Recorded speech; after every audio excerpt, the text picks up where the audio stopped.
Audio Jungle.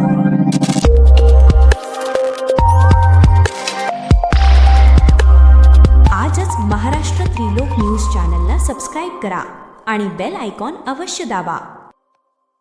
अभिवादन.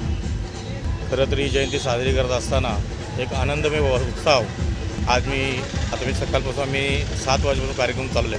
पनवेल महानगरपालिकेने एक असं सुंदर असं कार्यक्रम आयोजित केलं होतं की त्या कार्यक्रमामध्ये सर्व मुलं मुली सर्व दलित बांधव सर्व एकदम छान प्रकारे रॅली आयोजित केली होती आणि चांगलं उत्साह आणि बाबासाहेब आंबेडकर साहेबांचं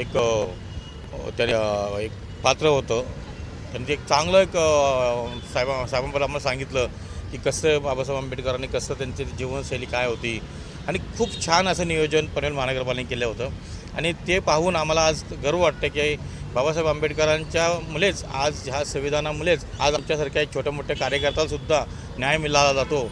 आणि एवढी मोठी एक देण ही आपल्याला देशासाठी आंबेडकर साहेबांनी दिली.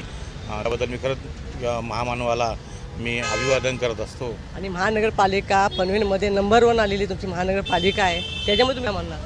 खरं तर पनवेल महानगरपालिकेचं नेतृत्व आपल्याला माहीतच आहे. लोकनेते रामशेठ ठाकूर साहेब असतील, आमदार प्रचंड ठाकूर साहेब असतील, तसेच आमचे युवा नेते परेशदादा ठाकूर साहेब आणि जिल्हा अध्यक्ष आमचे अविनाशजी कोले, हे सर्व धर्मीयांना सर्व एकत्र घेऊन हे काम करत असतात. त्यांच्यामध्ये कुठलं जात भेद ध्येय असं काही नसतं.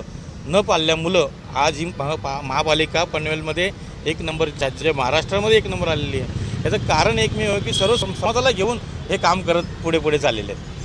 लास्ट क्वेश्चन, जनता तुम्ही काय आव्हान देणार? आज घरोघर आज जयंती साजरी होते, जनतेला काय तुम्ही आव्हान देणार? एकदा मी जनतेला एवढंच आव्हान देईन की महामानव बाबासाहेब आंबेडकरांना यांना अभिवादन करण्यासाठी आपण यायला पाहिजे. ज्या महामानवामुळं आज आपल्या देशाची प्रगती होत आहे.